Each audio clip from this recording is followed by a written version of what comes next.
I always thought that when the date finally came, when I stood there in white, surrounded by roses and soft music and faces full of expectation, I would feel calm, or at least a kind of joyful nervousness, the kind that comes when you're about to do something big and beautiful and right. But instead, I felt this strange hollowness, like I was floating above myself, watching a version of me smile and nod and breathe in a rhythm that didn't feel natural, and it started long before I stepped into the chapel, long before the veil was pinned and the bouquet placed in my hands. It began in the weeks leading up to the wedding when I started waking up at 3 a.m. every night with this tightness in my chest, not fear exactly, not even dread, but this persistent feeling that something wasn't clicking like I was trying to force a puzzle piece into a space it didn't quite fit, and I tried to explain it to my mom once. Sitting in the kitchen while she iced cupcakes for the rehearsal dinner, I said, "What if I'm not as happy as I'm supposed to be?" And she didn't even look up, just said, "Cold feet are normal, sweetie. Don't let your imagination ruin something beautiful." And maybe she was right.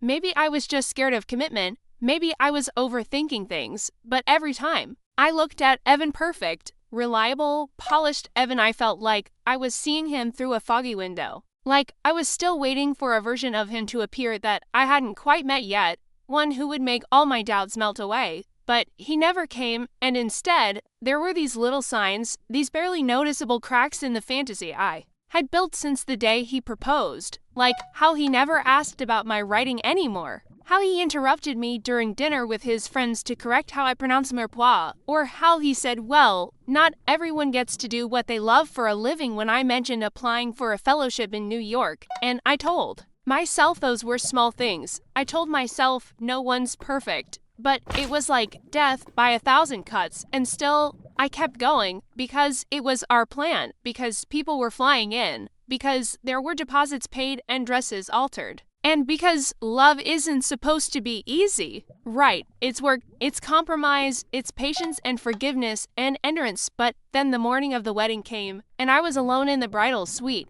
looking at myself in the mirror, and I couldn't stop crying, and I didn't even know why. It wasn't sadness exactly, it wasn't joy either, just this overwhelming pressure, like I was about to walk into a life that didn't belong to me, and everyone kept knocking on the door asking if I was okay, and I kept lying, saying I was fine, just touched by all the emotions, and I let them do my makeup. I let them zip the dress and place the necklace my grandmother wore at her own wedding around my neck, and I smiled for pictures, and I held my father's arm as we waited for the music to cue, and when the doors opened, I took that first step down the aisle, heart pounding so loud I thought everyone could hear it, and that's when I saw Evan's face, so calm, so composed, and I thought, he has no idea. He has no idea that I've been unraveling for weeks, that I've questioned everything, that I don't feel like I know him, or even know myself anymore, and suddenly it hit me that I was about to make the biggest promise of my life, and I wasn't even sure what I was promising to.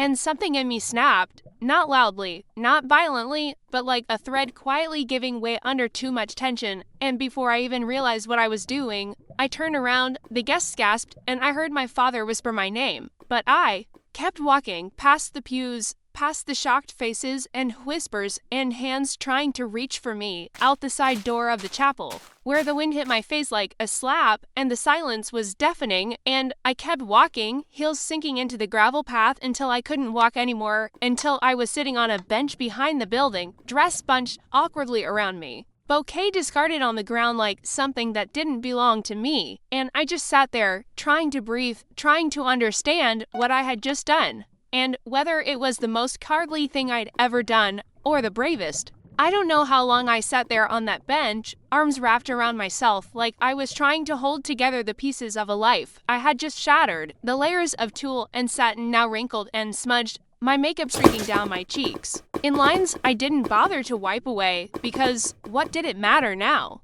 What did appearances matter when I had just walked away from the altar in front of 200 people who thought they knew me, who thought they knew us, and I kept thinking of the look in Evan's eyes as I turned away, that moment of confusion. Before understanding sank in, that moment he realized I wasn't coming back, and I hated that I couldn't explain it to him, that I hadn't found the courage to tell him weeks ago, when it might have hurt less, when it wouldn't have made such a public mess. But the truth is, I didn't know how to tell him. Because I didn't fully understand it myself, I didn't have one clear reason, just this heavy collection of doubts and disappointments that had gathered over time. Until the weight of them tipped the scale, and still, I felt guilt clawing at me from the inside, guilt for the money wasted. The dreams crushed, the promises broken, but even as that guilt tried to pull me back into the chapel, into that scripted, floral-scented ceremony, there was a louder voice in my chest whispering, "You did the right thing," and I clung to that. Whisper like it was a lifeline, even when I heard footsteps approaching, and I looked up, bracing myself for my mother's anger or my father's disappointment, or maybe one of my friends trying to talk me back into my senses. But instead, it was my little sister Emily, barefoot, holding her heels in one hand, her hair already falling out of its elegant updo, and she didn't say anything at first, just sat down next to me and took my hand, and we sat like that in silence until finally she said, "You didn't look happy," and I felt the tears spill out again because she was the first person to see me that day, the first person who hadn't been blinded by the dress and the plans and the fantasy of a perfect wedding. And I told her everything in one long breathless rush, the doubts, the nights I couldn't sleep, the loneliness I felt even when Evan was holding my hand, and she just listened, nodding slowly, never judging, and when I finally stopped, she looked at me and said, "I know this sounds crazy, but I'm proud of you," and that nearly broke me, because it was the last thing I expected to hear, and we sat there while the music inside faded into silence, and the guests began to murmur and leave, and someone drove Evan away. I don't know who, maybe his brother or one of his groomsmen, and I kept waiting for a knock on the bench, a confrontation, but it never came, and eventually I stood up, legs trembling, heart still aching, and asked Emily to help me out of the dress. And we went into a side room and wrestled with the layers until I was standing there in a slip and bare feet, feeling more myself than I had in months, and she gave me her hoodie and leggings, and we stuffed the dress into a garment bag and left it on the chair, and when we walked outside, the sky was turning a soft lavender, that in-between moment where the day hasn't quite ended and the night hasn't fully begun. And for the first time in weeks, I breathed without feeling like I was drowning, and we got into her car and drove to the diner we used to sneak into after high school dances. And she ordered pancakes, and I ordered fries and milkshake, and I really laughed when she spilled syrup on her lap. And it felt surreal, like I was living someone else's story, the kind you hear in whispers and never believe could really happen.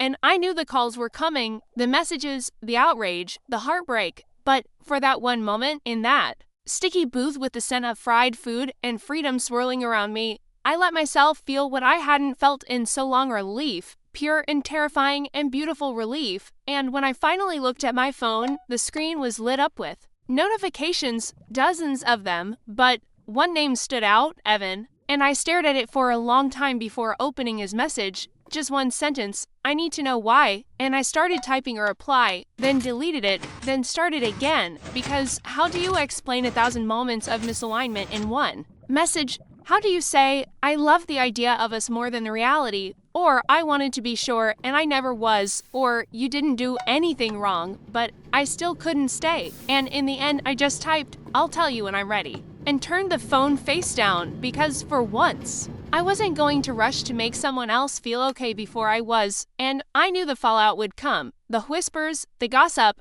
the tension between families, but none of that scared me as much as the idea of waking up 10 years from now next to a man I couldn't fully love, wondering why I hadn't listened to that quiet voice inside me begging for something more real, more honest, more me. And maybe I didn't have a map for what came next. Maybe I had no plan at all, but I had done the one thing I hadn't done in months. I had chosen myself. The next few days were a blur of silence and noise all at once, like I was standing still in the middle of a hurricane, and everything around me was being ripped apart or rearranged. Calls I ignored, texts I read and reread without replying. Social media flooded with pictures from just before I walked away, snapshots of smiling faces and coordinated outfits and centerpieces that were now meaningless, like relics from a life I almost lived, and it was strange how quickly people turned. From celebration to speculation, relatives I hadn't heard from in years suddenly texting, "Are you okay?" Or worse, "How could you do this to him?"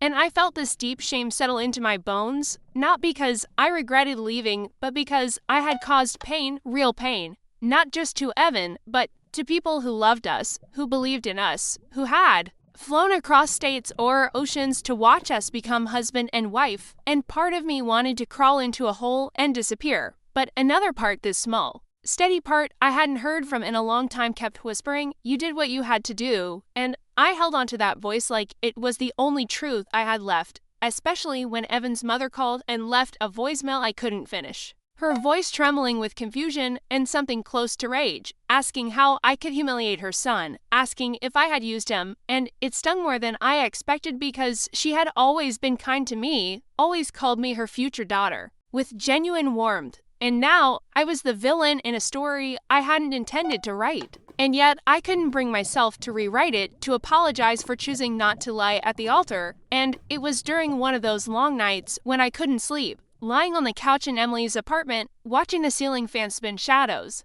across the walls, that I finally opened my laptop and started to write not an explanation, not a message to Evan or a Facebook post to clear my name, but just words, raw and unfiltered, about everything I had felt and feared and seen and suppressed. And the more I wrote, the more I realized how much of myself I had buried during the engagement, how I had smiled through moments that made me ache, how I had edited myself to be palatable, agreeable, wifely, even when it didn't fit. And I remembered the first time Evan made a joke at my expense in front of his friends, and I laughed even though it made my stomach twist, or the time I mentioned wanting to spend a summer writing abroad, and he said, "Sure, but what would we do with that kind of separation?" Like, my dreams were an inconvenience, and it wasn't that he was cruel or controlling or even unkind, he wasn't, and that was the hardest part. He was safe, reliable, a good man by most standards, and yet I couldn't shake the truth that I felt lonelier with him than I ever did alone, and it took walking away in front of everyone to finally admit it out loud. And the writing became my therapy, my confession,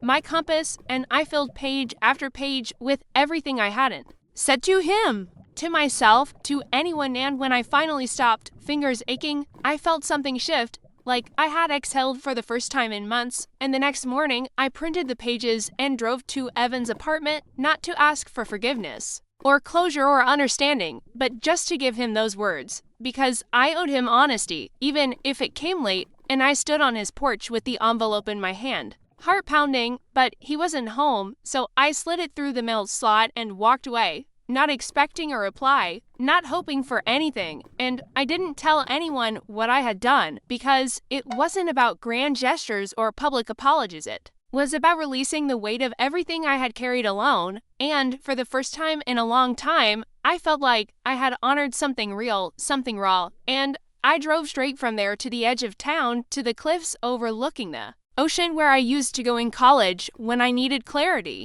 And I sat on the hood of my car with the wind in my hair and my face to the sea, and I let the salt sting my skin and the sun burn my cheeks, and I didn't cry, not because I wasn't sad but because I didn't need to mourn a future that had never felt truly mine. And in that moment I realized that leaving the wedding wasn't the end of anything, it was the beginning of learning to live without pretending, to stop performing the role everyone expected and start listening to the voice that had been whispering for years. And maybe that voice wasn't always loud or certain or wise, but it was mine, and that mattered more than any ring, any vow, any picture-perfect day ever could. It's been 6 months now since I left my wedding mid-ceremony, and every day since has been a strange, painful, liberating kind of unfolding, like peeling back the layers of someone I used to be and finding pieces underneath that I'd forgotten existed, some soft, some sharp, all real. And if you had told me then, as I sat trembling on that bench in my wedding dress, that I would eventually feel peace again, I wouldn't have believed you, because back then all I could see was the wreckage, the consequences, the people I had hurt and disappointed and confused. And yet here I am, still standing, still sorting through the mess of it all, but lighter somehow. Not because it got easier overnight, but because I stopped expecting clarity to arrive all at once, and instead learned to live in the questions, to make room for contradiction and uncertainty, and still trust that walking away wasn't a failure, but a kind of bravery I never thought I was capable of. And Evan never did reply to the letter I left him, never acknowledged the pages I poured my soul into, and at first that silence felt unbearable, like an unfinished sentence I kept rereading in my head. But over time I began to understand that closure doesn't always come in the form of a conversation. or a resolution. Sometimes it's simply knowing that you told the truth, that you showed up in the only honest way you knew how. And maybe he read it and hated me more, or maybe he understood more than I gave him credit for, but either way, I don't carry the same weight of guilt I once did. Because I know now that staying would have been the real betrayal, the kind of slow, quiet betrayal that chips away at love until all that's left is resentment dressed up as duty. And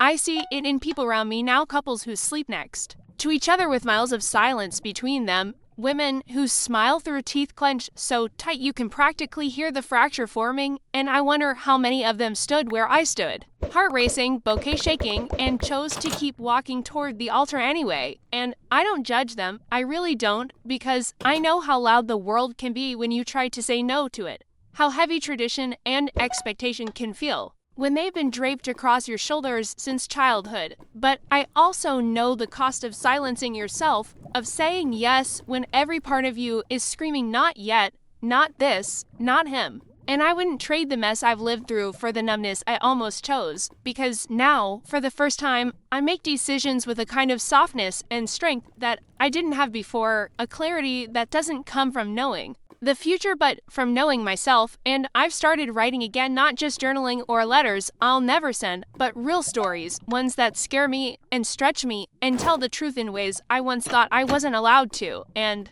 it's terrifying and exhilarating, and it makes me feel more alive than I've felt in years. And I've also started dating again, slowly, cautiously, not looking for forever, but for connection, for depth, for someone who asks questions and listens to the answers. And one night over drinks with a kind man who made me laugh until my ribs hurt, I told him the real story, not the polished version, and he didn't flinch, didn't look away, just said, "That must have been so hard and so brave." And I wanted to cry right there in the bar, because it was the first time someone said that without judgment, and I realized that what I did might always seem unforgivable to some people, might always be the story they tell in hushed tones, but I don't need everyone to understand it anymore. I just need to keep choosing a life that feels like mine, even if it doesn't look like anyone else's. And maybe one day I'll walk down an aisle again. Maybe I won't. Maybe love will look entirely different than I once imagined it would. But this time, if it happens, I won't be walking toward an idea of who I should be or a version of a future I think I'm supposed to want. I'll be walking toward something true, something rooted, something I don't have to shrink myself to fit into. And that's the difference. That's the healing. And if you're reading this because you're standing at your own kind of altar, metaphorical or otherwise, fighting a quiet war between what's expected and what's real, I hope you listen to that small, shaking voice inside you, the one everyone tells you to ignore, because sometimes that voice is the only thing standing between you and a life you don't belong to. And leaving might feel like ruin, but sometimes ruin is where the rebuilding begins.